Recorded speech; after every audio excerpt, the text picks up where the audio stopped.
On va commencer cet entretien. Donc, bonjour, Thomas Pellerin-Carlin. Merci d'avoir accepté notre invitation à cet entretien. Pour vous présenter en quelques mots, vous êtes spécialiste des questions de l'énergie et du climat en Europe. Vous êtes eurodéputé Place Publique depuis 2024, membre du groupe de l'Alliance progressiste des socialistes et démocrates au Parlement européen. Vous portez des valeurs fortes, marquées par une ambition de transformer le rapport de l'Europe à l'énergie, à l'écologie, mais aussi à l'industrie.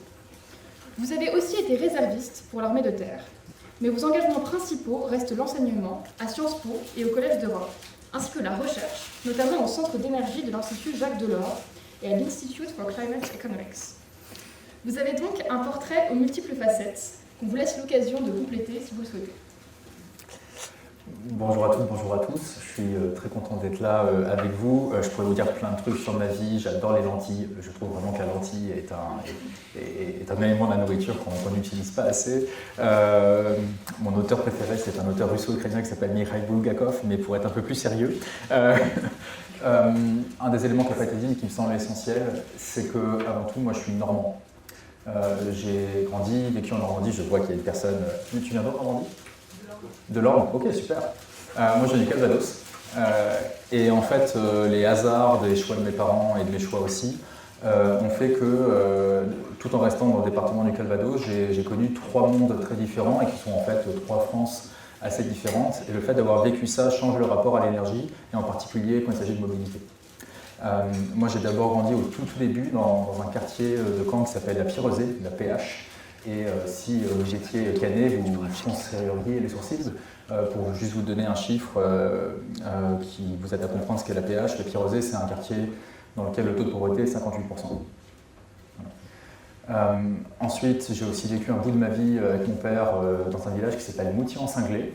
Vous ne savez pas où c'est, mais je vous donne le nom du village parce que ça dit tout. Voilà, Moutier-en-Cinglé. Donc 400 habitants, plus de vaches que d'êtres humains.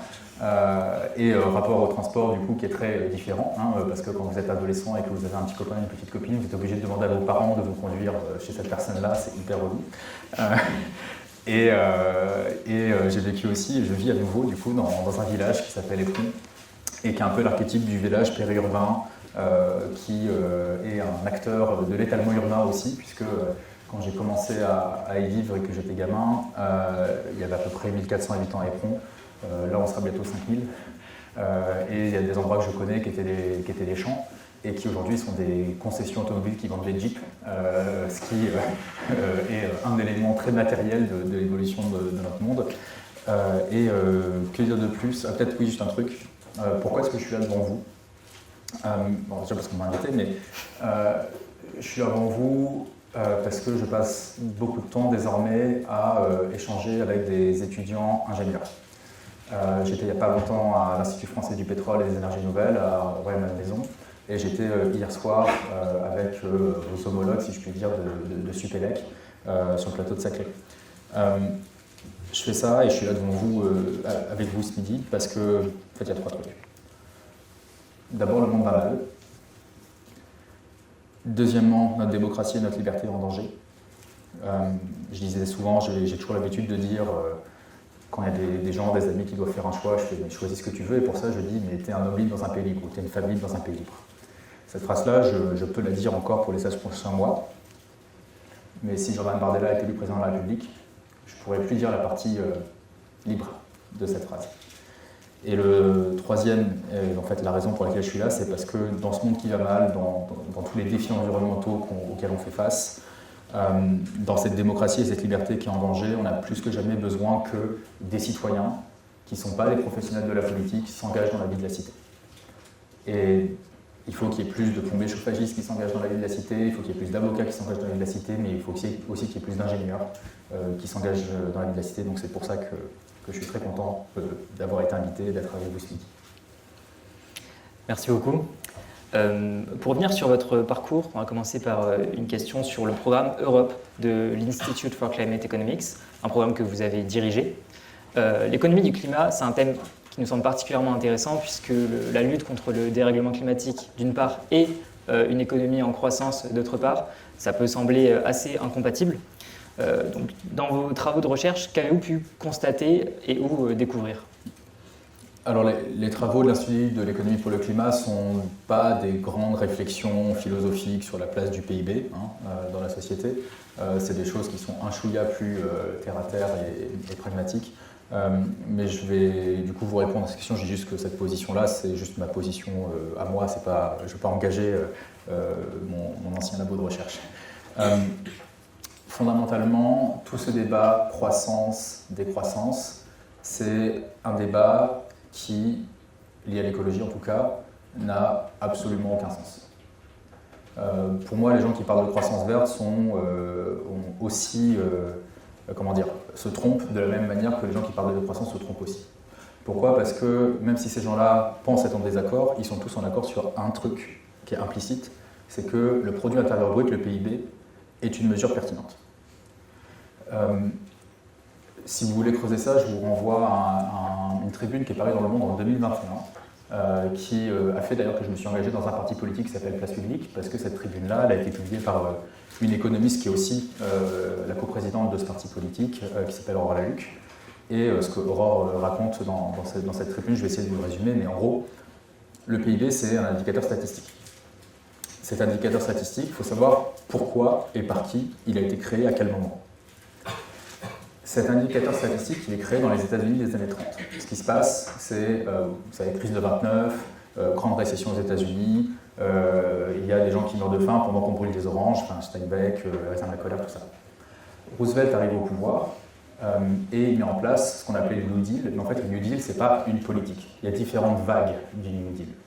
Et la première vague du New Deal, c'est un truc où Roosevelt généralise au niveau fédéral des expérimentations de politique publique qui avaient déjà eu lieu dans quelques États. Et il voit que la situation s'améliore. Et tous les indicateurs qu'il a à l'époque lui disent que la situation économique des États-Unis de 1932-1933 est bonne. Mais ce que lui constate et ce que les Américains vivent concrètement, c'est que là oui, la situation s'est améliorée, mais elle n'est pas encore bonne. On n'est pas encore revenu au niveau de prospérité économique qu'on avait avant la crise de 29. Et donc du coup, le raisonnement de Roosevelt, c'est de se dire, nos indicateurs ne sont pas les bons. Et donc il faut en créer un nouveau. Et c'est à ce moment-là que cet indicateur du PIB est créé, au milieu des années 30. Et cet indicateur va permettre les prochaines phases du New Deal. Et du coup, cet indicateur, il est toujours très très bon pour penser la prospérité économique de l'économie des États-Unis des années 30. Parce qu'il a été conçu pour ça. Il était aussi pertinent pour penser la situation économique de l'Europe de l'Ouest dans les années 40-50. Et il me semble aujourd'hui encore pertinent pour penser, ou plutôt pour répondre à la question de quelle est la part de la production qu'on doit dédier aux militaires par rapport aux civils, de manière à avoir suffisamment d'investissement dans l'armée pour nous défendre face à la guerre que Vladimir Poutine nous a déclarée, tout en n'allant pas trop loin, tout en ne faisant pas l'erreur des soviétiques, parce que si vous mettez trop d'argent dans le militaire, les investissements militaires ne sont pas toujours les investissements les plus productifs, et je dis ça en tant qu'ancien officier réservé à l'armée de terre, mais il y a un niveau d'investissement militaire qu'il faut éviter de dépasser, parce que sinon le militaire phagocyte complètement l'économie civile, ce qui a été une des causes de l'effondrement de l'URSS il y a quelques décennies. Et donc du coup, tout ça, ça ne parle pas d'écologie, quoi. Fondamentalement, le PIB, c'est un indicateur qui, pour moi, n'est juste pas pertinent quand on s'intéresse à la question environnementale. Il faut d'autres indicateurs. Il faut parler d'efficacité énergétique, il faut parler de consommation de pétrole, il faut parler de production en terawattheure, d'éolien en mer. Tout ça sont des indicateurs qui sont beaucoup plus pertinents pour essayer d'appréhender les questions environnementales. Et donc du coup, ce qu'en Europe on essaye de faire, en tout cas c'est un discours qui me semble juste, c'est de parler de comment est-ce qu'on réussit à, pas simplement maintenir, mais augmenter la prospérité de notre économie. Et, enfin plutôt pas de notre économie, la prospérité des êtres humains qui vivent. Un des éléments que le PIB ne capture pas, c'est, donc le PIB c'est vraiment la production pendant une année. Et la production chiffrée. Je vais vous donner deux exemples. Si jamais vous faites comme moi et que vous avez un potager et que vous produisez vous-même vos salades, c'est très mauvais pour le PIB. Parce que les salades que je vais pousser dans mon jardin et que je mange ne rentrent pas dans le calcul du PIB. alors que si jamais je vais acheter à Carrefour des salades qui sont emballées dans du plastique, ça c'est très bon pour le PIB.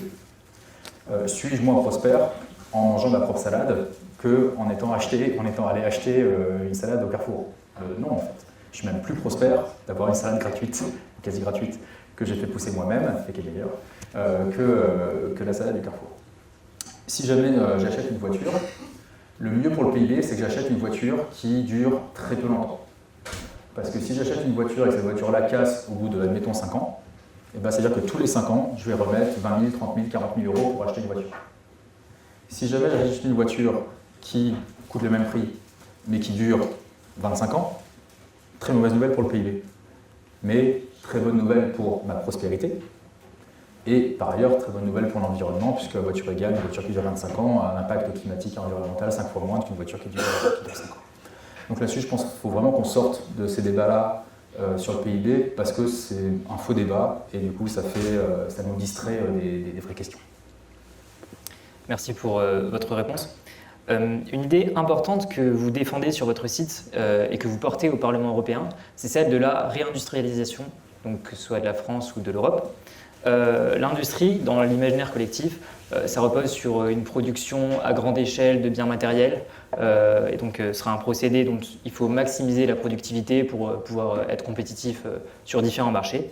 Mais on pourrait penser par exemple que cette maximisation de la productivité et de la rentabilité, elle favorise une exploitation maximale des ressources et une faible rémunération des travailleurs, avec parfois un sacrifice plus ou moins partiel de leurs conditions de travail. Donc vous, aujourd'hui, comment vous conjuguez dans votre projet politique l'industrie avec l'écologie et le social? Alors déjà, un premier élément qu'il faut prendre en compte, c'est que dans tous les grands secteurs de l'économie, c'est l'industrie qui paye le mieux. Les salaires des ouvriers dans l'industrie sont beaucoup plus élevés que les salaires des employés dans les services.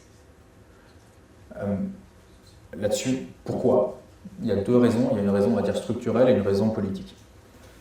La raison structurelle, c'est que justement parce qu'il y a de plus en plus, entre guillemets, de travail des machines, et le coût du travail dans le coût de la production finale est assez faible, et du coup, ça permet de mieux rémunérer les gens.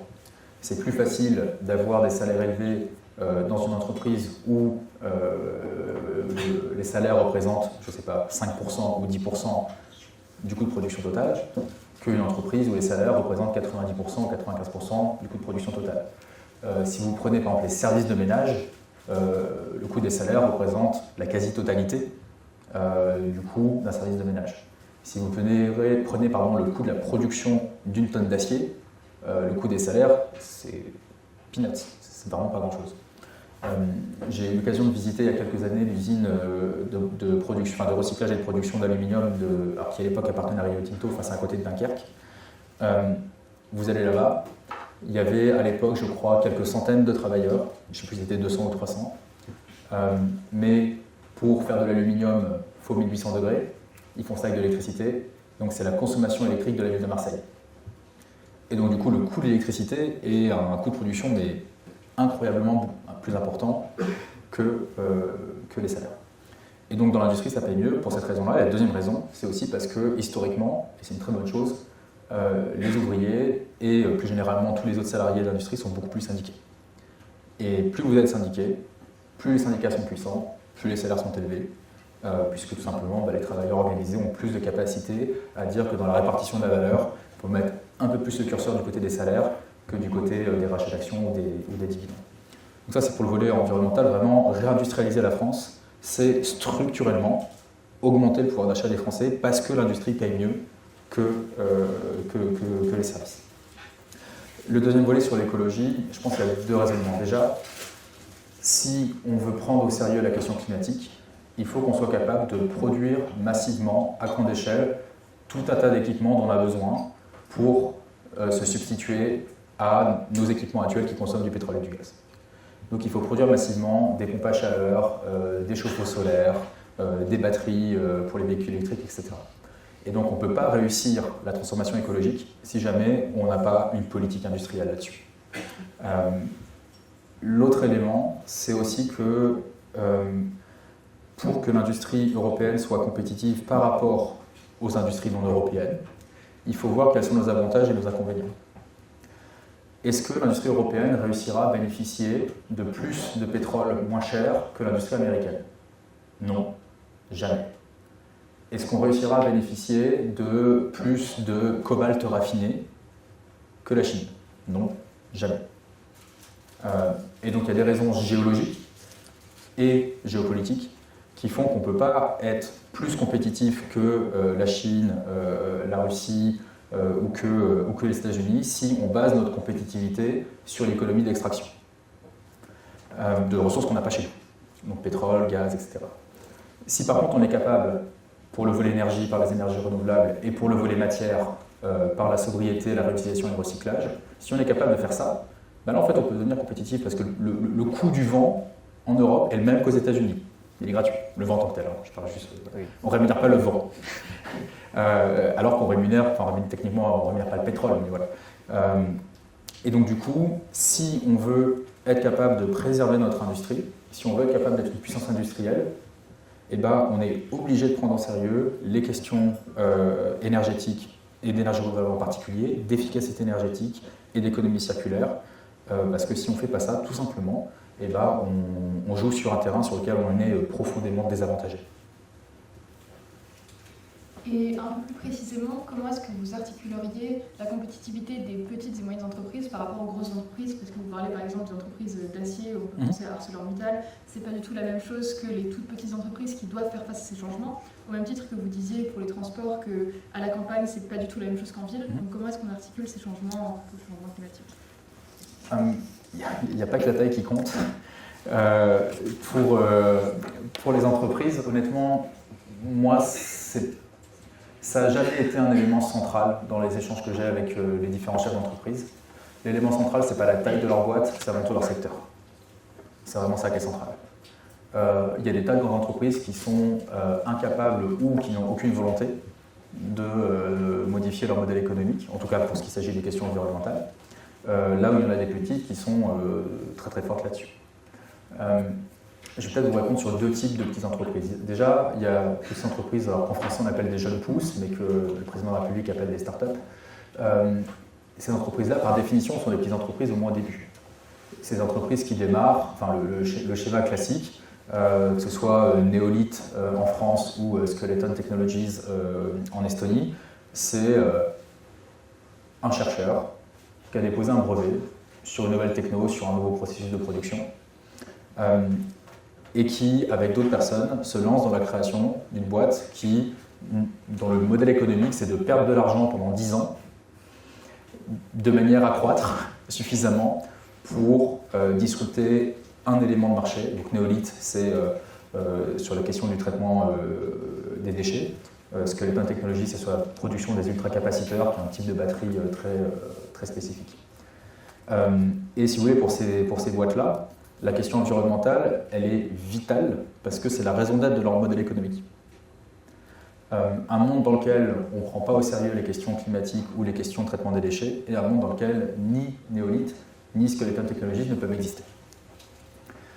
Donc ça, c'est pour toutes les entreprises nouvelles dont on a besoin, et parce que fondamentalement, si vous voulez faire une transition écologique qui est matériellement réelle, ce n'est pas les lois qu'on passe au Parlement européen qui vont le faire. Ces lois qu'on passe au Parlement européen, c'est une condition nécessaire, c'est un cadre qui va permettre ensuite aux acteurs du milieu économique de développer de nouveaux modèles qui vont trouver un modèle économique et qui vont permettre qu'on ait à chaque fois des productions qui soient les plus sobres, les plus efficientes et les moins polluantes possibles. Après, il y a un autre enjeu, c'est qu'est-ce qu'on fait avec toutes les PME actuelles, et notamment des PME pour qui la question de l'énergie n'est pas centrale, et où du coup, le patron de cette PME-là dédie assez peu de temps à la question énergétique. Sauf quand les prix de l'énergie deviennent hyper élevés, comme après le choc gazier que Poutine a créé en Europe en 2021. Donc, pour être hyper transparent, donc je vous ai déjà dit que j'aimais les lentilles, mais vous allez voir que j'aime d'autres trucs dans la vie. J'aime bien la bière et le calvados aussi. Et pour brasser de la bière ou pour distiller du calvados, vous avez besoin d'énergie. Vous avez besoin d'avoir une température qui va se situer, ou pour pasteuriser le lait aussi d'ailleurs, vous avez besoin d'une température qui va être, parce que chez les ingénieurs on appelle basse température, mais bon, 80, 100, 120 degrés, c'est plutôt de haute température pour un corps humain. là, la question, c'est quelle est l'offre de politique publique qu'on fait de manière à permettre à ces entreprises d'investir dans une ou plusieurs des solutions technologiques qui existent déjà. Donc comment est-ce qu'on fait en sorte que le brassage de la bière ou la distillation du calvados ne soit plus fait en utilisant du gaz, mais soit fait en utilisant du solaire thermique, de la pompe à chaleur, de la biomasse, notamment pour le calvados, etc. Et donc là, il y a une pluralité de solutions, et le rôle de la puissance publique, c'est d'apporter une aide active qui permet aux chefs d'entreprise d'investir de manière sereine. Mais je pourrais revenir sur ça, mais en principe de base, c'est d'assurer à ce patron de PME qu'on fera toujours en sorte que le prix du pétrole et du gaz soit plus élevé sur le long terme, et qu'on fera toujours en sorte que le prix de la solution environnementale, donc par exemple le prix de l'électricité française, reste globalement raisonnable et stable dans la durée, et qu'en plus, s'il a besoin d'investir, ce qui est le cas, eh ben, on a par le fonds vert qui existe en France et qui a été saboté par la droite depuis 3 ans, en passant de côté, par le fonds vert et par un engagement des banques publiques et privées, eh ben, il y a des solutions de financement qui permettent d'investir les centaines de milliers d'euros, ce qui à l'échelle d'une PME est beaucoup, voilà, mais les centaines de milliers d'euros qui vont permettre de décarboner le processus de production et de faire en sorte que dans le monde de demain, on puisse continuer à avoir de la bière. Merci. Maintenant, la souveraineté semble avoir une place assez importante dans vos combats aussi au Parlement européen. Est-ce que vous pourriez nous donner votre définition de la souveraineté industrielle? Et en particulier, vous militez pour l'accès des Français, et plus globalement des Européens, à des voitures électriques abordables ou encore à des sources d'énergie renouvelables. Vous avez cité les chauffe-eau solaires par exemple. Mais ces technologies bas carbone consomment souvent bien plus de métaux en quantité et en diversité que leurs équivalents basés sur les énergies fossiles. Ces minéraux, de manière générale, ils sont souvent extraits en Amérique du Sud, en Afrique ou en Asie, dans des conditions plus ou moins discutables et souvent au détriment des populations locales. Donc, est-ce que vous incluez l'extraction des matières premières dans la souveraineté industrielle? Et si oui, par exemple, est-ce que vous souhaitez l'ouverture de mines en Europe pour faire face à la demande? On a parlé pas mal de ça hier soir avec les ingés de Supélec. Je veux juste déjà qu'on ait une compréhension du fait que oui, il y a un enjeu d'accès aux matériaux et notamment aux métaux critiques pour faire la transition, mais il faut le remettre à sa juste place. Sa juste place, ça va dépendre des équipements dont on parle et des métaux dont on parle. Depuis en France, depuis une dizaine d'années, il y a tout le lobby du diesel qui s'est mobilisé contre la voiture électrique. Et un de leurs angles d'attaque, ça a été de dire que la voiture électrique n'est pas une vraie solution écologique. Et pour ça, ils ont notamment utilisé la question des métaux. Un des éléments qu'ils utilisent, c'est de dire « Ah, mais les voitures électriques, ça demande du cobalt, le cobalt est extrait par des enfants au Congo, etc. etc. » Moi, je constate que ces personnes-là ont commencé à s'exprimer sur la situation dramatique des enfants dans les mines de cobalt au Congo que depuis qu'il s'agit de la voiture électrique. Je constate que ces personnes-là ne parlent pas des téléphones. Étonnant. C'est comme les gens qui s'intéressent aux oiseaux dès qu'ils parlent des éoliennes, mais qui ne savent pas que les principales menaces structurelles pour les oiseaux, c'est les pesticides et les chats. Donc c'est toujours intéressant de voir d'où est-ce que vient la personne. Et voilà, moi c'est souvent des questions que je pose. Quelqu'un me dit « Ah là là, cobalt, voiture, enfant Congo ». Je lui dis ouais, et du coup, qu'est-ce qu'on fait sur les téléphones? Et du coup, il y a deux cas de figure. Dans 95% des cas, la personne me regarde avec des grands yeux. Je fais ah oui, donc en fait, ton problème, c'est pas vraiment les enfants au Congo, c'est juste que tu n'aimes pas les voitures électriques. Et dans 5% des cas, c'est des gens qui sont vraiment engagés là-dessus et qui disent bah, sur ça, il faut faire ci, ça, et dans ce cas-là, on peut avoir un dialogue intelligent. Je vous prends cet exemple-là parce qu'on n'a pas besoin de cobalt pour les voitures électriques. On a deux principales technologies de batterie. Une d'entre elles, qui est celle qui a été historiquement développée en Europe, mais qui est plus pour des voitures plus lourdes, achetées par des gens plus riches, qui sont les technologies NMC, donc nickel, manganèse, cobalt. Et donc là, effectivement, il y a besoin de cobalt dans les batteries. Mais la techno qui, là, pour l'instant, en tout cas, est en train vraiment de devenir centrale dans le marché mondial de la voiture électrique, c'est les chimies. Enfin, c'est pas une techno, c'est une chimie. C'est une chimie de batterie qui s'appelle LFP, lithium fer phosphate. Et il n'y a pas de cobalt dans le LFP. Par contre, il y a du cobalt dans les processus de raffinage. Il y a du cobalt aussi dans les pots catalyseurs. Et donc du coup, si on compare une voiture électrique à batterie LFP à une voiture thermique, il y a plus de cobalt dans la chaîne de valeur de la voiture thermique que dans la chaîne de valeur de la voiture électrique. Ça, c'est le cas pour le cobalt. C'est pas du tout le cas pour le lithium. Le lithium est absolument central, mais le lithium, il n'est pas extra au Congo. Le principal pays producteur de lithium au monde, c'est l'Australie. Quasiment la moitié de la production mondiale de lithium, c'est l'Australie. Et le deuxième, avec à peu près 25%, c'est le Chili. Et les pays qui ont le plus de capacité d'extraction de lithium, de réserve de lithium, il y a notamment l'Argentine et la Bolivie. Des pays qui n'ont pas un droit de l'environnement extraordinaire, mais nous non plus d'ailleurs, mais qui globalement sont des démocraties, etc. Et donc sortir de la dépendance au pétrole de Poutine, de Trump et de l'Arabie Saoudite, c'est bien en soi.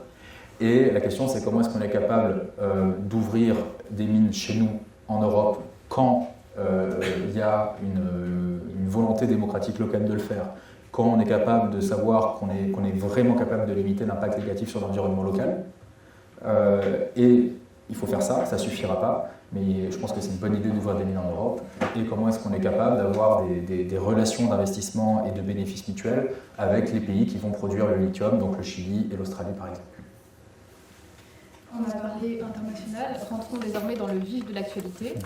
Donc, peu après son investiture en tant que président des États-Unis, Donald Trump a mis en place une politique douanière implacable en appliquant des taxes douanières réciproques avec 175 pays du monde, et évidemment l'Union européenne n'y a pas échappé, puisque les produits européens exportés vers les États-Unis sont soumis à des taxes douanières 3 fois plus élevées qu'avant le retour de Trump.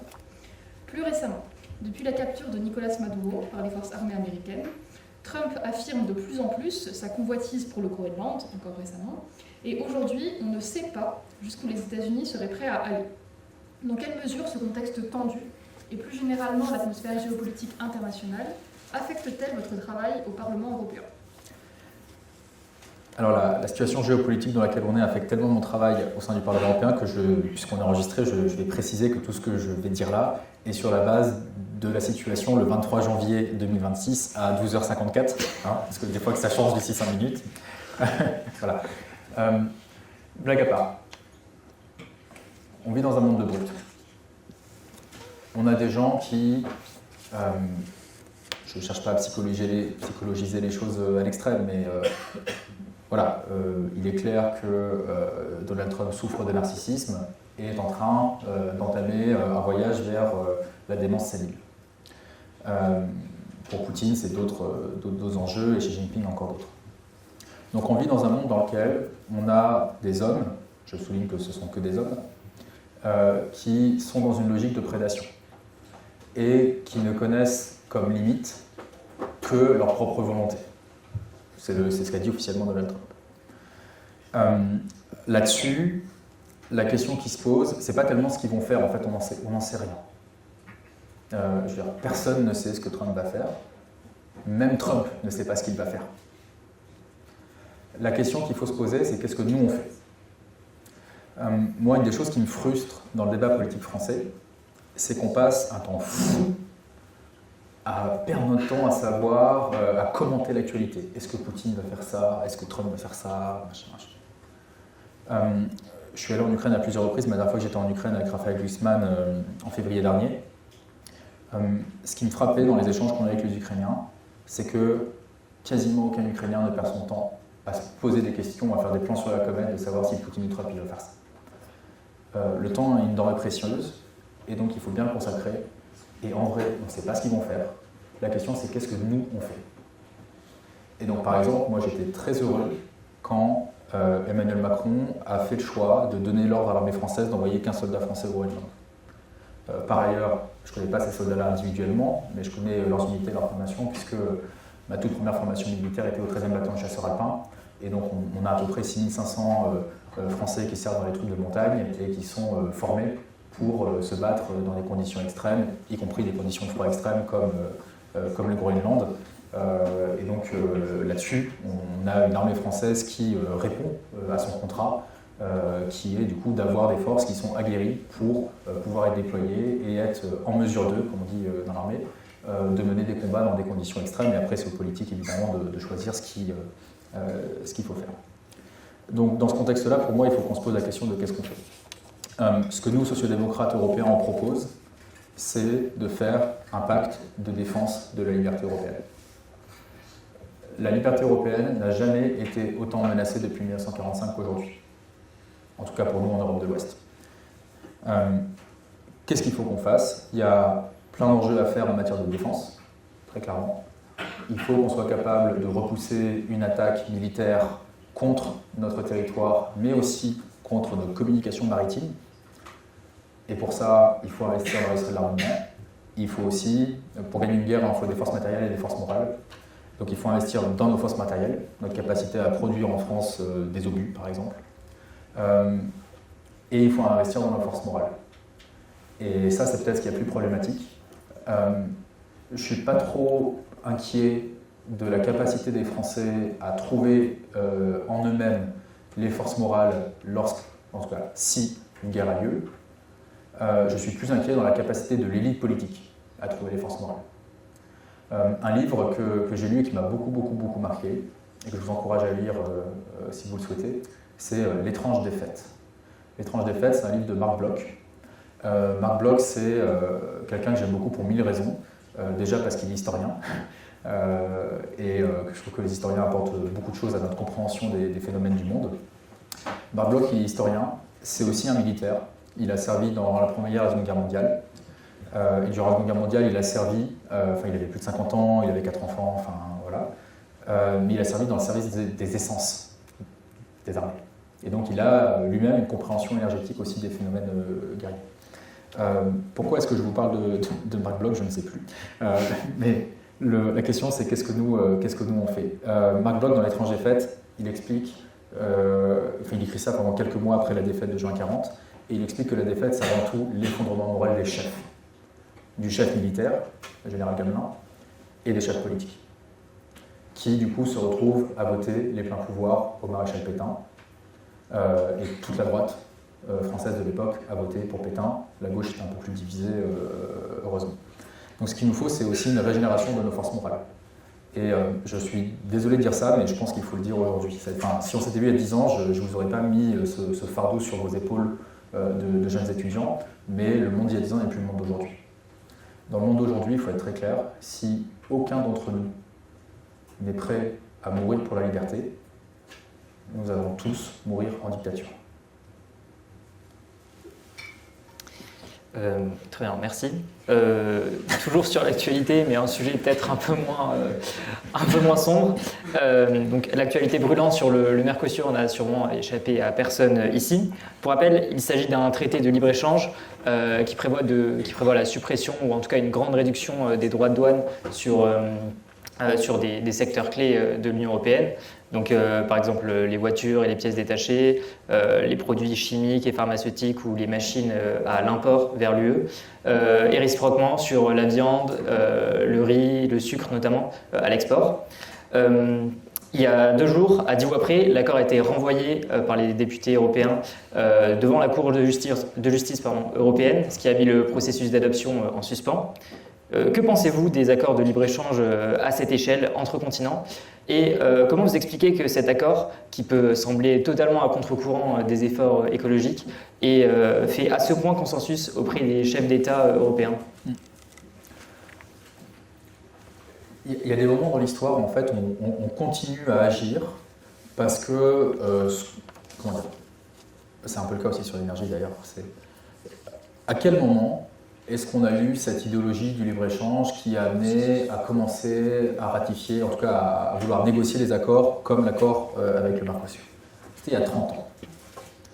Il y a 30 ans, c'était quoi l'histoire que les gens se racontaient? L'histoire que l'élite politique des années 90-2000 se racontait elle-même, c'était la fin de l'histoire. Ça a été popularisé par un universitaire américain qui s'appelle Francis Fukuyama.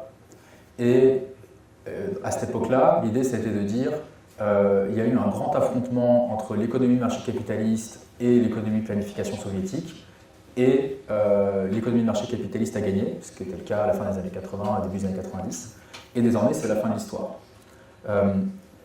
L'histoire qui se racontait, c'était de dire plus on commerce, plus on fait des échanges, plus on amène la prospérité économique. Cette prospérité économique crée l'émergence des classes moyennes provoquent la démocratie, et les démocraties ne seront pas à la guerre. Et que donc du coup, l'avenir du monde, c'était plus d'économie de marché, plus de libre-échange, plus de prospérité, plus de classe moyenne, plus de démocratie, plus de paix. Ça, c'était tout le discours qui était complètement hégémonique dans les années 90-2000. Moi, c'est ce qu'on m'a enseigné quand j'étais étudiant. Le moindre qu'on puisse dire, c'est que l'année 2026 nous montre qu'on n'est pas dans ce monde-là. Et moi, je me souviens très très bien de cette espèce de pensée magique qu'il y avait à l'époque, et il y avait des gens qui m'expliquaient que la Chine allait devenir une démocratie. C'était certain. Pourquoi ? Parce que la prospérité économique allait créer les classes moyennes, et qu'en plus, vu que Hong Kong était réintégré à la Chine, et ben Hong Kong allait, je cite, injecter le virus de la démocratie dans la Chine. Et c'est là, c'est pas non seulement que la Chine n'est pas devenue une démocratie, c'est que la Chine est devenue encore plus dictatoriale et encore plus totalitaire, et encore plus monarchique au sens de la concentration du pouvoir dans un seul homme, qu'il y a 20 ans.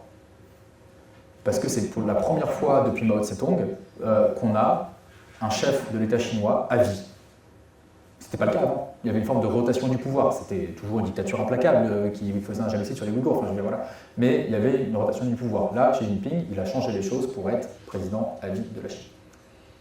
Et là-dessus, il faut sortir de cette vision-là, et qui est la vision qui commande à l'accord sur le Mercosur, qui est la vision de ce que l'historien Tim Snyder appelle Politics of Inevitability. Donc c'est une vision du rapport au futur qui dit que le futur est inévitable, comme le disait Francis Fukuyama. Face à ce discours-là, il y a un discours Trump-Poutine qui n'est pas la politique de l'inévitabilité, qui est la politique de l'éternité. C'est une politique atemporelle dans laquelle il s'agit de revenir à un âge d'or passé, Make America Great Again. Et cet âge d'or passé, il n'a jamais existé et il n'est jamais précis. Quand on demande aux républicains, même c'était quand en fait, ils ne savent pas vous répondre. Alors que vous demandez à un royaliste français, ils ne sont pas dans la politique de l'éternité, ils sont dans la politique réactionnaire. Ils disent on veut revenir à l'époque de 2014. Voilà. Et au moins vous êtes d'accord ou pas d'accord, mais au moins vous savez à quoi ils veulent revenir. Trump, vous ne savez pas. C'est un truc qui est hyper flou. Et pareil pour Poutine, c'est un truc qui est hyper flou. Une sorte d'histoire mythique qui n'a jamais existé, dans laquelle vous confondez 14e siècle, 19e siècle, etc. Et la réponse à ça, et c'est ce que nous on porte avec Raphaël Glucksmann, avec Aurore Lalucq et avec toute la social-démocratie européenne, c'est la politique de la responsabilité.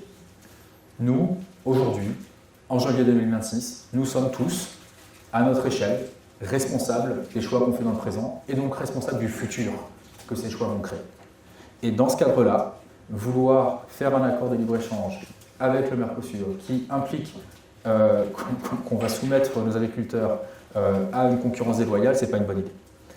Et ce n'est pas une bonne idée en 2026, mais c'est encore une plus mauvaise idée en 2026 parce que qu'est-ce qui s'est passé depuis 2 ans ? Au Parlement européen, régulièrement, la droite s'aligne sur l'extrême droite sur les questions environnementales. Et une des lois qu'ils ont complètement démantelées ensemble, droite et extrême droite, c'est la loi européenne contre les importations issues de la déforestation. Et donc, cet accord sur le Mercosur, il risque de favoriser la déforestation, avec tous les impacts environnementaux, biodiversité, climatique qu'on connaît. Mais en plus, cette espèce de garde-fou qu'on avait réussi à négocier, aujourd'hui a été démantelée par Jordan Bardella lui-même. Bon. Justement, en parlant de personnalité politique, sur de nombreux sujets clivants comme le dérèglement climatique, l'immigration ou le budget, on a souvent l'impression que les personnalités politiques adverses s'accusent réciproquement de mensonges sur les chiffres et sur le résultat d'études ou de sondages, en clair sur la réalité des faits. Il semble que le débat politique ne soit plus une confrontation entre plusieurs raisonnements, mais entre plusieurs réalités incompatibles. Le gagnant d'un débat n'est plus celui qui a avancé les arguments les plus convaincants et logiques, mais celui qui a réussi à faire adhérer le public à son récit. Pensez-vous donc que les raisonnements logiques construits sur les faits ont encore leur place dans le débat politique, ou au contraire, que seules les stratégies de communication sont payantes ?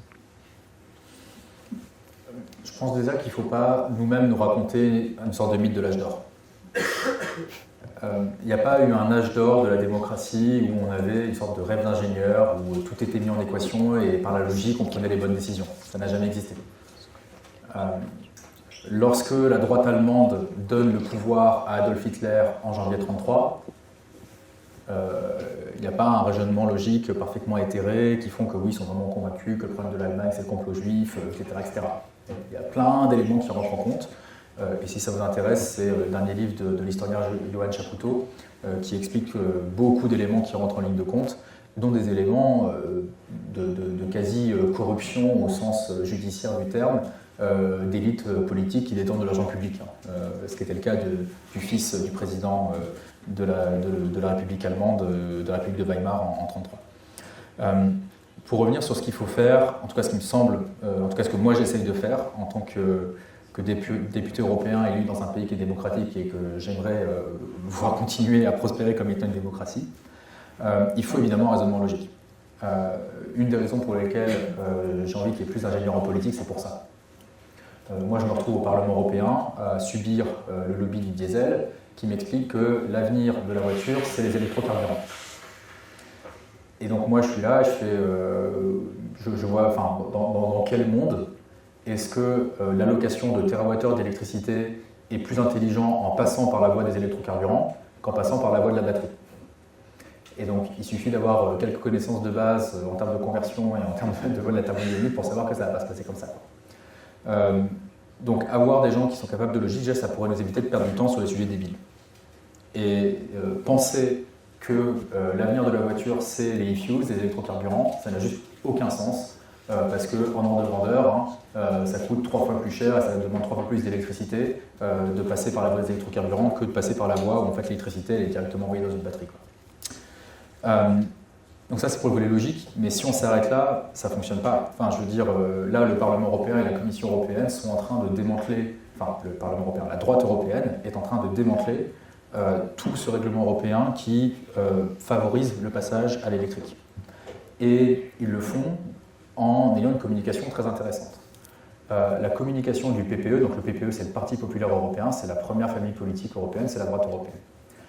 C'est Bruno Retailleau et compagnie, mais c'est aussi des gens qui par ailleurs sont très rationnels sur des tas d'autres sujets, droite allemande, droite portugaise, droite irlandaise. La communication officielle du PPE sur la voiture, c'est, enfin il faut voir l'image, et l'image qu'ils mettent en avant, c'est le moteur à combustion. Donc, il y a quelques mois, je passais devant leur salle au Parlement européen à Strasbourg et je vois une publicité du PPE.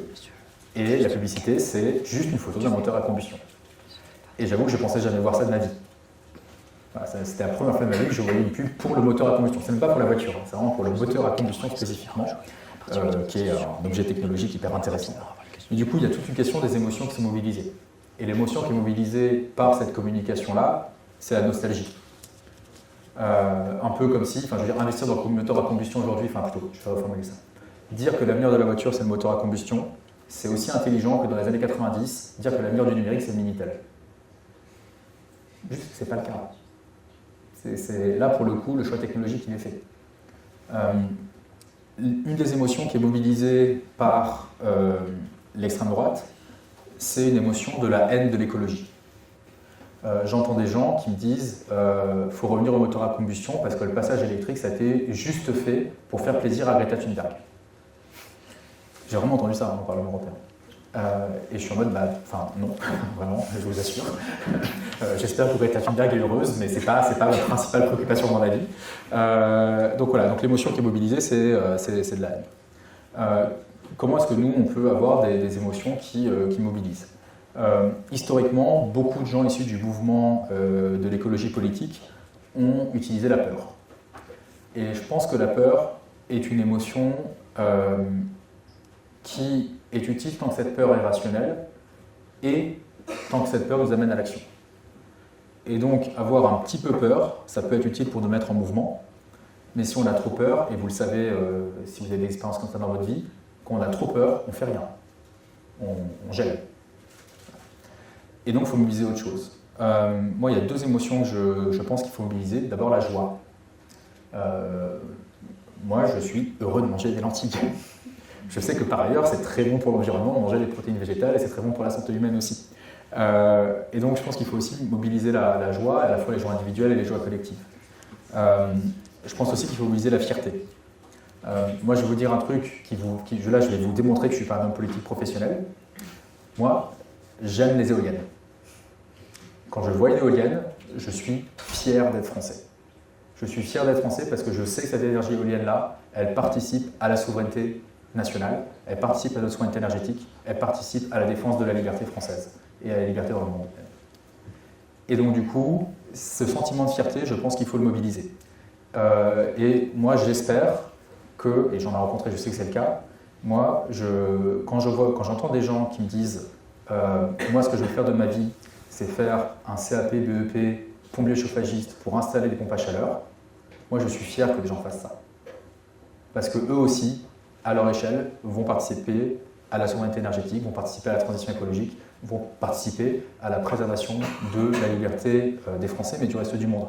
Parce qu'un monde dans lequel il y a plus de pompes à chaleur, c'est un monde dans lequel on consomme moins de gaz, et un monde dans lequel on consomme moins de gaz, c'est un monde où Trump, l'ayatollah Khamenei et Vladimir Poutine ont moins de pouvoir, et donc du coup, un monde où les ennemis de la liberté ont moins de pouvoir, c'est quand même un monde qui est plus sympathique. Alors, avant de passer la parole au public, une dernière question. En 2 mots, si possible, le rôle des ingénieurs dans les institutions européennes. Alors, dans les institutions européennes, il n'est pas flagrant. J'en ai rencontré, La question, c'est plutôt quel rôle à avoir. Voilà, quel okay. rôle futur. Je vais faire 2 réponses, à la fois l'ingénieur comme professionnel et l'ingénieur comme citoyen. L'ingénieur comme professionnel, c'est vraiment la question que vous devez vous poser de à quoi vous avez envie que votre vie professionnelle serve. Essayez de calculer combien d'heures de votre vie vous allez passer à bosser. Je vous laisse faire le calcul. Voilà, c'est dingue. Disons qu'on est en dizaines de milliers d'heures, très clairement. À quoi vous avez envie que ça serve? La réponse, ça dépend de vous, mais vous avez 1000 manières de mettre vos compétences professionnelles au service de la transformation écologique de nos sociétés. Ça, c'est à vous de voir. Vous pouvez aussi choisir d'autres combats. Pour moi, c'est tout à fait légitime pour un ingénieur, a fortiori en 2026, et même si c'est un ingénieur écologiste de gauche, féministe et tout, de se dire « je vais devenir ingénieur de l'armement ». Parce que oui, dans le monde dans lequel on vit aujourd'hui, on a besoin d'ingénieurs de l'armement qui soient capables de faire, de fabriquer, de penser, de concevoir, de déployer des équipements militaires qui sont réellement adaptés aux manières dont la guerre se mène aujourd'hui, aux manières dont la guerre se mènera demain, pour qu'on soit capable de préserver notre supériorité militaire de manière à dissuader nos adversaires de nous attaquer et donc du coup de préserver la paix. Mais sur l'écologie, vous savez mieux que moi vos compétences et ce que vous pouvez faire, je vous demande juste de ne pas oublier cette question-là. Ça va arriver statistiquement à plusieurs d'entre vous de rencontrer des difficultés d'insertion professionnelle. Il y a des moments, notamment au début de votre carrière, où vous ne pourrez pas faire exactement ce que vous voulez. Si vous venez d'une famille pas très riche, la question de l'argent va se poser très vite. Et donc parfois, ouais, ça va arriver d'accepter un CDD, un CDI, dans une boîte avec laquelle on n'est pas forcément hyper aligné sur les valeurs, mais à un moment, il y a besoin de pognon pour rembourser, pour payer les études de sa petite sœur, pour faire des choses, etc. Il n'y a pas de souci, de mon point de vue, à ce que vous mettiez l'écologie de côté au début de votre carrière. Si vous avez d'autres préoccupations, y compris matérielles, vraiment, ne vous jugez pas vous-même sur ça. Par contre, si vous êtes dans une situation professionnelle où vous ne contribuez pas activement à la transition écologique maintenant, ayez un plan pour pouvoir le faire dans 2 ans, dans 5 ans. Ayez un plan pour que, une fois que vous aurez acquis suffisamment d'expérience professionnelle pour être plus libre de choisir le métier que vous pouvez faire, que vous puissiez faire un truc où cette question environnementale sera, une des conséquences directes de la qualité de votre travail. Et sur le volet plus citoyen, ce que je vous dis là, ça vaut pour les ingénieurs, mais ça vaut pour tout le monde. Le citoyen a un rôle en politique, en démocratie. Je vais vous faire un rapide menu en fonction de votre appétit d'engagement. Si vous avez très peu faim en termes d'engagement, vous pouvez juste choisir de suivre une personnalité politique sur Instagram. Ça, c'est faire de la politique, déjà. Une des raisons pour lesquelles j'ai été élu député européen, c'est qu'il y a un homme politique qui s'appelle Raphaël Glucksmann, qui a eu suffisamment de poids politique à un moment pour pouvoir imposer l'écologie au centre d'une campagne électorale et se dire qu'il faut que ce soit incarné, en l'occurrence notamment par moi. Ce qui a permis à Raphaël de faire ça, c'est plein de choses, mais une de ces choses, c'est qu'il y a 700 000 personnes qui le suivent sur Instagram, ce qui est énorme pour le milieu politique. Et donc du coup, si jamais vous voulez dire vraiment ce Thomas, il faut l'aider et tout, il faut me suivre sur Instagram, peut-être que je passerai les 2400 abonnés en fin de journée, ce serait vraiment extraordinaire. Mais suivez tous les hommes et les femmes politiques que vous appréciez, quel que soit leur combat, tant que ça vous parle. Mais même ça, c'est déjà renforcer le capital politique de la personne que vous suivez. Après, vous pouvez manifester, vous pouvez organiser des manifestations, vous pouvez faire des pétitions, vous pouvez poser des questions aux élus. Tout ça, ce sont des éléments qui font de la politique. Et après, si vous avez très très faim, et parfois l'appétit vient en mangeant, vous pouvez rejoindre la partie politique, militer, coller des affiches, participer à des porte-à-porte, distribuer des tracts sur les marchés, et voire même, pourquoi pas, quand vous serez installé professionnellement et que vous pourrez penser à autre chose, pourquoi pas vous dire, en fait, est-ce que moi, je ne pourrais pas aussi m'engager en politique, que ce soit au niveau d'un conseil municipal, parce que vous vous dites qu'il faut absolument rénover l'école Léopold Sédar Senghor dans le quartier de la Pierre-Rosée à Caen, ou sur des choses plus prenantes encore, comme un mandat de député européen. Mais pour moi, ce qui est important, et c'est important notamment pour sortir de l'éco-anxiété, c'est d'agir. Et encore une fois, le premier pas, il est hyper simple, puisque le premier pas, c'est très littéralement juste d'utiliser votre pouce, votre index, pour suivre une personnalité politique que vous appréciez. Merci beaucoup pour vos réponses. Alors, on va maintenant passer aux questions du public. Donc, faites-nous un petit signe et on vous apporte le micro.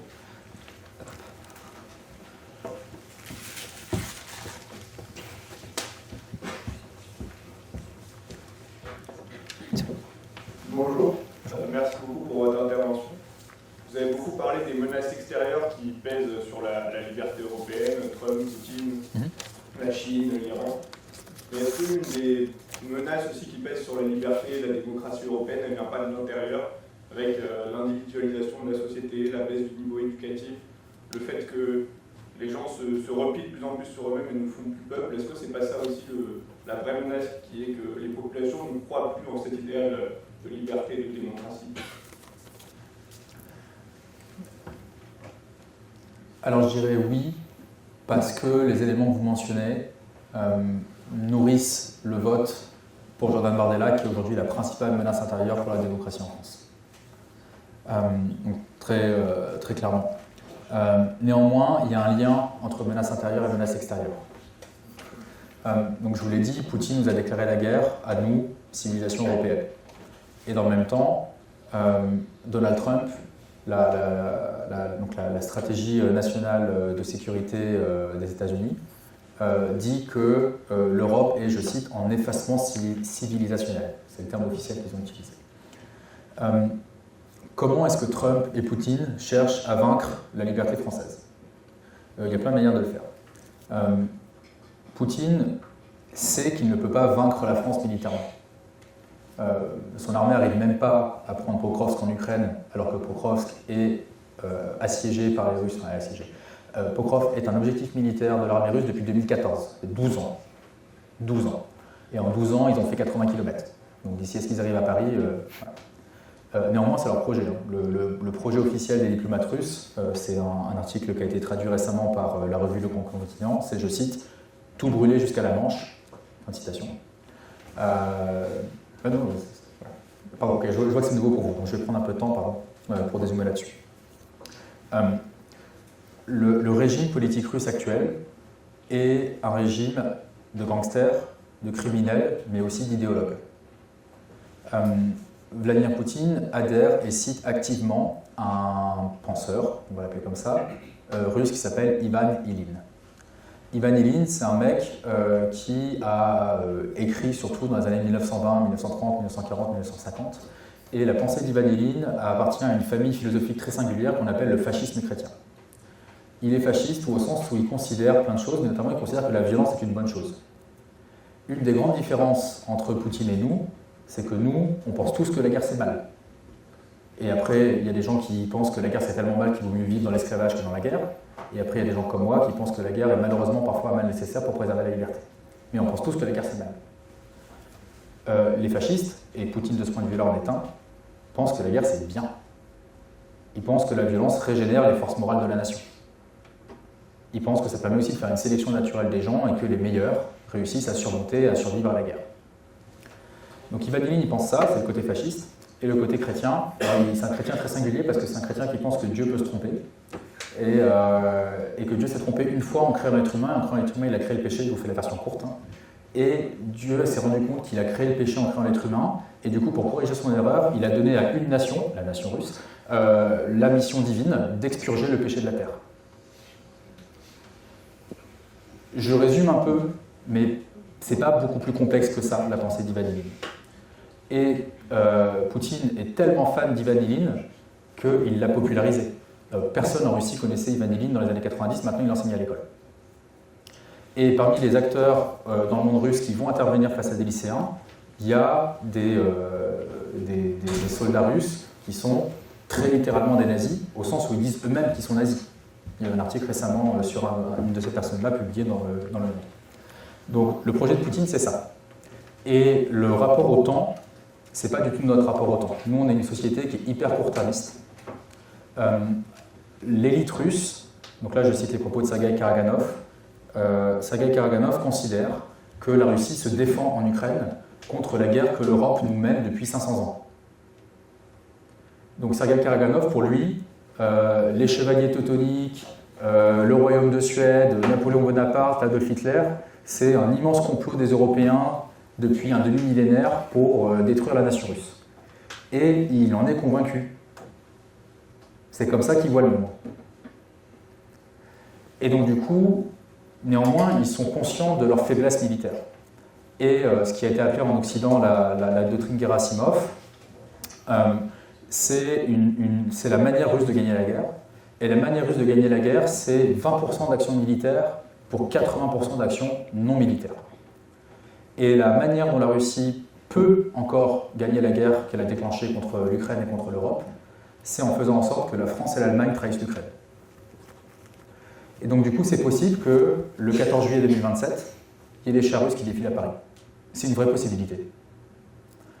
Pas parce que l'armée russe aura vaincu l'armée française, mais parce que le président Jordan Bardella, élu avec le soutien actif de la Russie, invitera Vladimir Poutine au 14 juillet.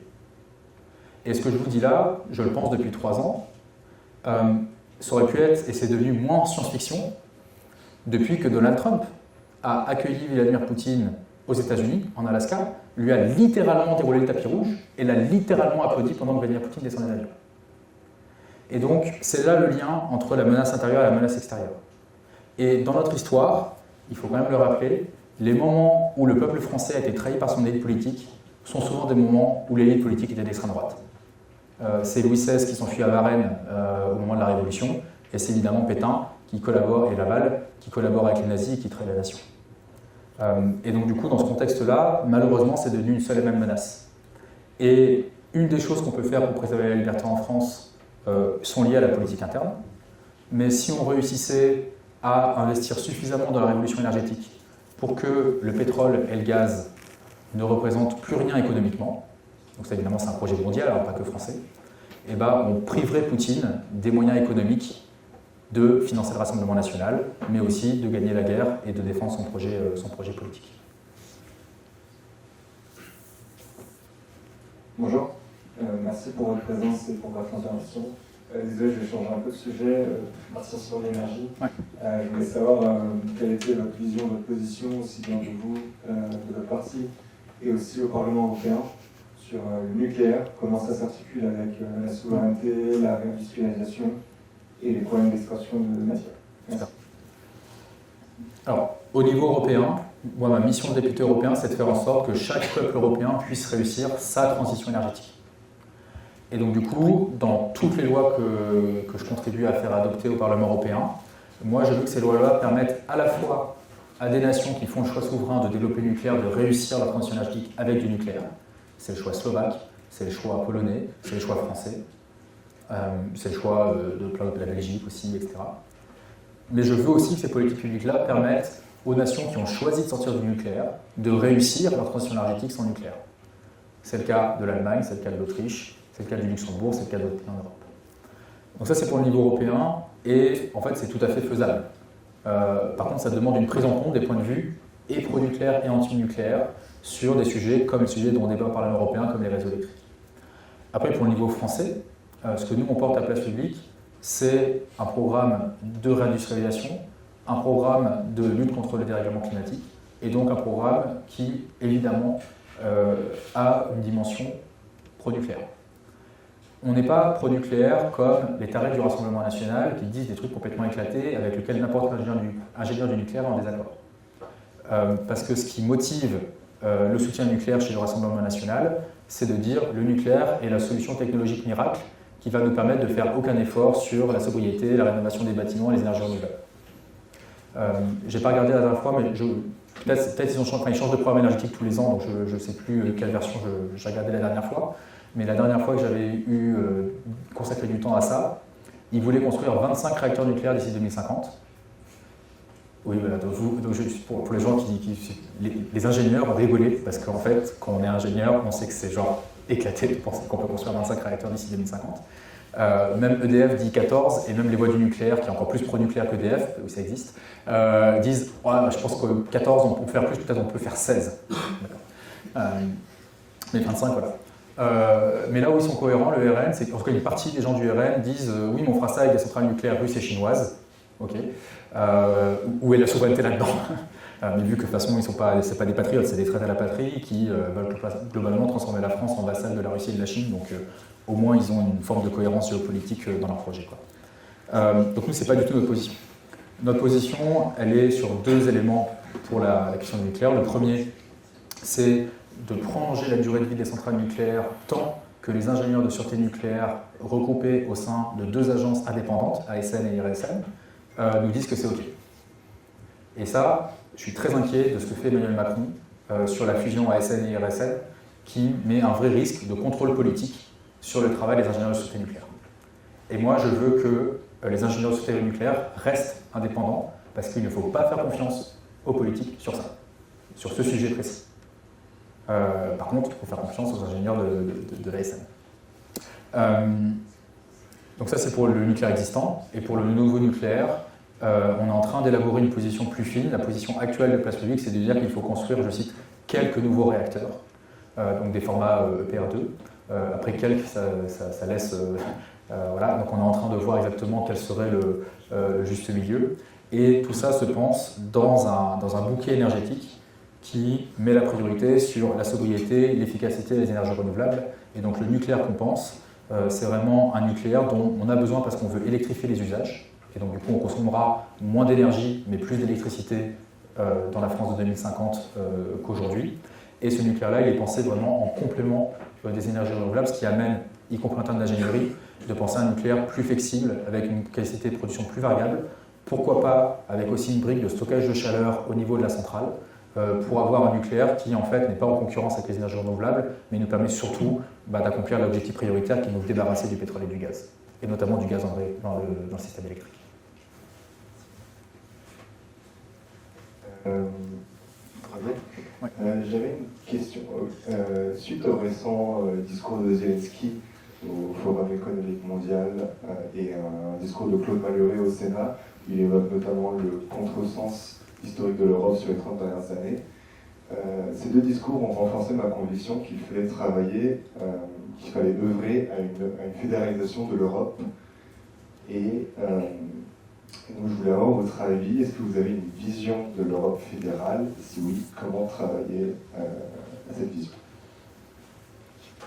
Alors pour celles et ceux qui n'ont pas suivi le discours de Zelensky, il a notamment critiqué l'insuffisance du soutien des Européens à l'Ukraine, et à très juste titre. Je sortais mon téléphone juste pour être capable d'avoir des données précises. Ce qui est intéressant, c'est que beaucoup d'États européens ont beaucoup aidé l'Ukraine, et beaucoup d'États européens sont restés assis sur leurs mains et se sont payés de mots. Si mon téléphone arrive, c'est pire cas, je vais vérifier plus tard. La France fait des très beaux discours. Ils sont très beaux. Le discours d'Emmanuel Macron sur la défense de l'Europe, c'est magnifique. Emmanuel Macron sur l'Ukraine, comme sur l'écologie d'ailleurs, c'est quelqu'un que chez moi on appellerait, et dans l'Europe aussi, un grand diseux, petit faiseux. Donc un grand diseux, il parle beaucoup, et un petit faiseux, il ne fait pas grand-chose. Et ce qui est bien avec non, il me propose le dataset, il ne me propose pas la carte, désolé. Quand on regarde, la France a beaucoup moins aidé militairement l'Ukraine que le Danemark. Et je ne parle pas par habitant, je parle en valeur absolue. Le Danemark, un pays 10 fois moins peuplé que la France, qui a aussi 2-3 problèmes de défense de son territoire, surtout en ce moment, a beaucoup plus aidé l'Ukraine que la France ne l'a fait. Ça, c'est pour l'aide militaire, on va dire financière. L'autre élément que la France pourrait faire, et moi je soutiens cette initiative-là, c'est une initiative qui s'appelle Sky Shield, donc bouclier du ciel. Vous savez peut-être qu'aujourd'hui, on a à peu près 600 000 Ukrainiens qui vivaient à Kiev, qui ont quitté la ville, parce qu'il n'y a plus d'électricité, il n'y a plus de chauffage et il n'y a plus assez d'eau. Pourquoi? Est-ce que c'est parce que les ingénieurs ukrainiens sont devenus mauvais subitement? Non. C'est parce que l'aide militaire à l'Ukraine a baissé. L'aide militaire à l'Ukraine en 2024, c'était 42 milliards. Enfin, en 2025, c'était 32. Moins d'aide militaire à l'Ukraine, ça veut dire moins de missiles antiaériens. Moins de missiles antiaériens, ça veut dire que le missile russe, au lieu d'être explosé par la défense antiaérienne de Kiev, eh ben, il finit sur la sous-station électrique qui alimente la centrale nucléaire de Tchernobyl, il finit sur l'élément du réseau de chauffage ou du réseau électrique qui est nécessaire à alimenter une station de pompage d'eau. Voilà. Donc ce qui se passe actuellement en Ukraine est le résultat de l'insuffisance de notre action et de notre procrastination. Moi, ce que je défends, la proposition n'est pas de la mienne, hein, elle est faite notamment par des anciens militaires, c'est de déployer une partie de l'armée de l'air française pour sécuriser la partie ouest du ciel ukrainien. Et de faire ça en coalition avec nos alliés, avec les Britanniques, avec les Danois, pourquoi pas, etc., etc. Donc ça veut dire quoi concrètement? Ça veut dire les avions de l'armée de l'air, stationnés en Pologne et en Roumanie, vont, en coopération avec l'Ukraine, patrouiller l'ouest du ciel ukrainien, donc à la frontière roumaine et à la frontière polonaise. Et quand il y a des missiles ou des drones russes qui arrivent dans cet espace aérien, on les détruit. Faire ça, au-delà du fait que ce serait un soutien moral important pour les Ukrainiens en ce moment, ça permettrait aux Ukrainiens de redéployer leur propre défense antiaérienne, parce qu'ils n'auront plus besoin de protéger l'ouest du pays, et ils pourront se concentrer sur Kiev et sur l'est, et ce serait un élément concret. Pour répondre sur la question de l'Europe fédérale, moi je suis en faveur de ce que Jacques Delors appelait une fédération d'États-nations. Je pense qu'il faut que l'Europe devienne plus fédérale. Voilà. Je ne pense pas par contre qu'il faille prendre les États-Unis comme modèle, surtout en ce moment. Pour être sur l'énergie, je vous donne un exemple très concret. Je pense qu'il faut une Europe plus fédérale sur la fabrication d'éoliennes en Europe, sur la fabrication de batteries, sur le passage aux véhicules électriques, sur le leasing social, pour faire de la petite voiture électrique abordable une réalité pour tout le monde. Je pense qu'il faut une Europe plus fédérale sur les réseaux électriques. Je ne pense pas qu'il faille une Europe plus fédérale sur la question de est-ce qu'on construit ou pas des nouveaux réacteurs nucléaires. Pourquoi? Parce que nous, Européens, on n'est pas les États-Unis. La France, c'est pas l'Ohio, et l'Allemagne, c'est pas le Wisconsin. On est des vrais pays, des vraies nations qui ont une vraie histoire, et il faut qu'on soit capable de bâtir un rêve européen qui comprend les cauchemars nationaux.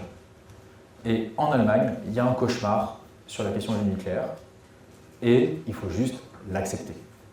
Et on va beaucoup plus loin ensemble sur tous les autres sujets, et tous les autres sujets représentent 90 à 95% de ce qu'il faut faire en termes de transformation écologique. Et en franco, suédo, bulgaro, slovaco, polono, belge, on fera aussi une politique nucléaire intelligente qui nous permettra de réussir la relance du nucléaire en France. Et on laissera les Allemands et les Autrichiens et d'autres sortir du nucléaire comme ils le souhaitent. Et donc pour moi, c'est ça, ce truc-là, c'est pas les États-nations versus les États-Unis d'Europe, c'est vraiment cette fédération d'États-nations où on réussit à trouver ce juste milieu entre ce niveau de fédéralisme dont on a besoin pour préserver la liberté des peuples. Bonjour, merci beaucoup pour l'entretien. Vous avez beaucoup parlé à juste titre de ces hommes forts, Trump, Poutine, Xi Jinping. Vous avez mentionné les atrocités en Ukraine, la violence et les ingérences au Venezuela. Pourtant, malheureusement, à mon sens, pas un seul mot sur Netanyahou et la Palestine. Plus généralement, dans notre parti, c'est vrai qu'on entend peu souvent parler de ce sujet.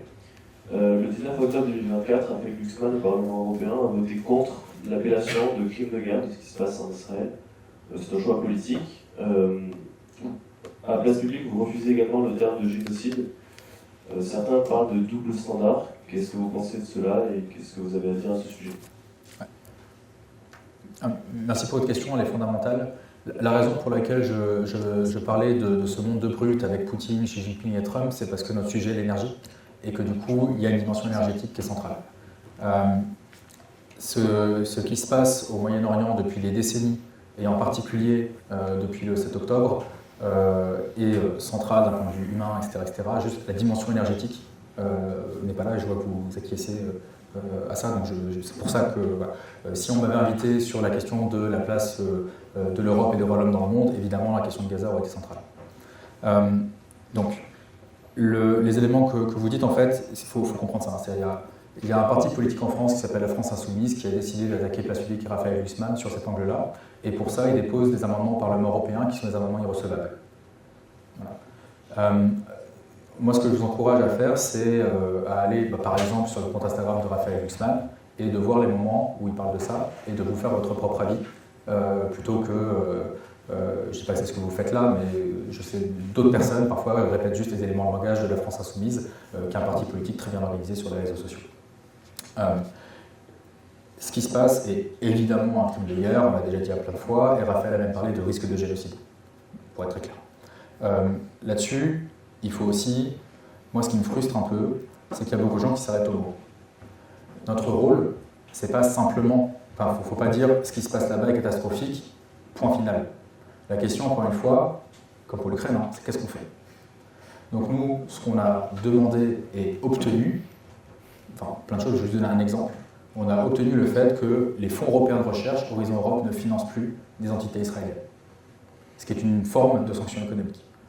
On a obtenu de la présidente de la Commission européenne qu'elle décide de proposer des sanctions contre des ministres de Netanyahou qui participent activement aux crimes de guerre qui ont eu lieu et qui continuent à avoir lieu, alors à Gaza, pas qu'à Gaza, en Cisjordanie aussi.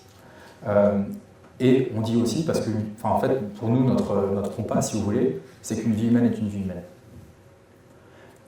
Nous, humanistes, on est tout autant révoltés par la mort d'un enfant ukrainien tué par un missile russe que par la mort d'un enfant palestinien tué par Bachar el-Assad.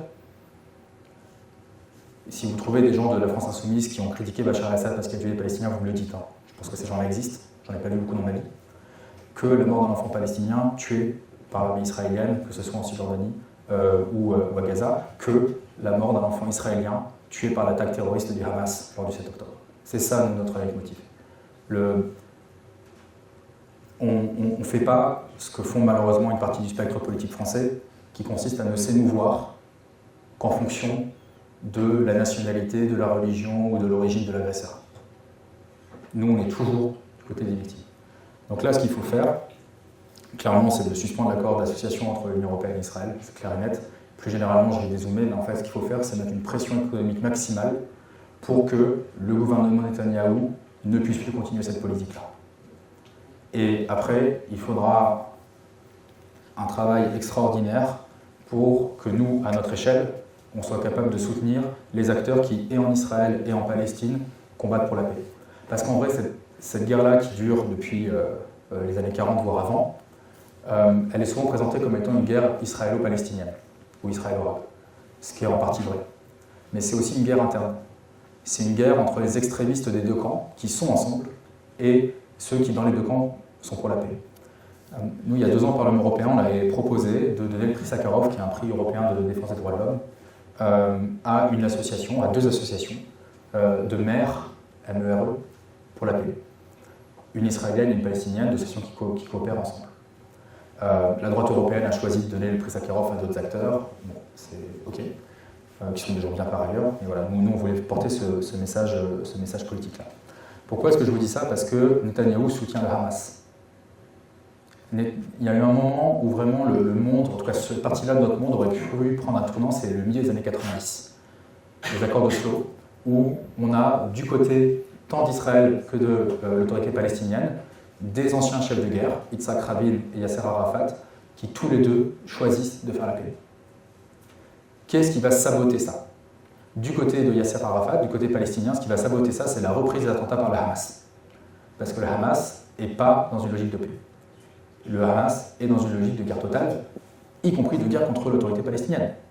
Et il continue à massacrer, le Hamas continue à massacrer des Palestiniens quand ces Palestiniens ne sont pas sur la ligne dictatoriale du Hamas. Donc le Hamas a été activé, et il s'est activé pour saboter le processus de paix. Dans le même temps, l'extrême droite israélienne, et notamment Benjamin Netanyahu déjà à l'époque, a publiquement appelé aux violences contre Yitzhak Rabin, et je ne sais pas quel est le lien de causalité là-dessus, mais en tout cas, il a participé à un climat qui a fait qu'un extrémiste juif sioniste a assassiné Yitzhak Rabin. Ce qui est un attentat politique, hein, très clair. Et donc, ce tournant des années 90, il montre bien que ce conflit-là, c'est aussi un conflit où les extrémistes des deux camps, Netanyahou et Hamas, sont dans le même camp en fait. Ils sont ensemble pour perpétuer cette guerre parce qu'ils en tirent des avantages politiques. Et là, pour l'instant, c'est vrai que c'est compliqué de voir en fait, on sait qui sont les acteurs, tant côté israélien que palestinien, mais quel est le contexte politique où ces acteurs-là, qui veulent la paix, seront suffisamment puissants et en Palestine et en Israël pour réussir à faire les choses. Le seul, truc qui me donne un peu d'espoir, c'est ce que nous, on a réussi à faire en Europe. Je veux dire, en vrai, si on dézoome, c'est juste un truc de dingue que, en 1950, on crée une coopération européenne, une coopération franco-allemande sur le charbon et l'acier, 5 ans après la libération d'Auschwitz, 6 ans après Oradour-sur-Glane. Et pour avoir entendu mon grand-père parler des Allemands, le niveau de haine qu'il y avait entre les Français et les Allemands en 1945 est en ordre de grandeur globalement comparable à ce qu'on peut connaître dans d'autres parties du monde. Et ça, c'est un peu la beauté de la politique lorsqu'elle réussit à se hisser à la hauteur de l'histoire, d'être capable de créer des choses complètement nouvelles qu'on n'arrive pas à penser aujourd'hui, mais qui, à un moment, réussissent à se cristalliser et à ouvrir un nouveau chapitre de cette histoire. Et on a réussi, ou plutôt nos anciens ont réussi, à ouvrir un chapitre de paix entre les Français et les Allemands après 1945, et j'espère qu'il y aura suffisamment d'acteurs, tant du côté israélien et palestinien, pour ouvrir ce chapitre-là. Et nous, notre rôle, c'est évidemment de mettre la pression et contre le Hamas et Netanyahou et tout leur soutien, et de soutenir toutes les forces qui veulent la paix en Israël-Palestine. Merci beaucoup pour votre réponse. C'est sur cette dernière question que s'achève cet entretien.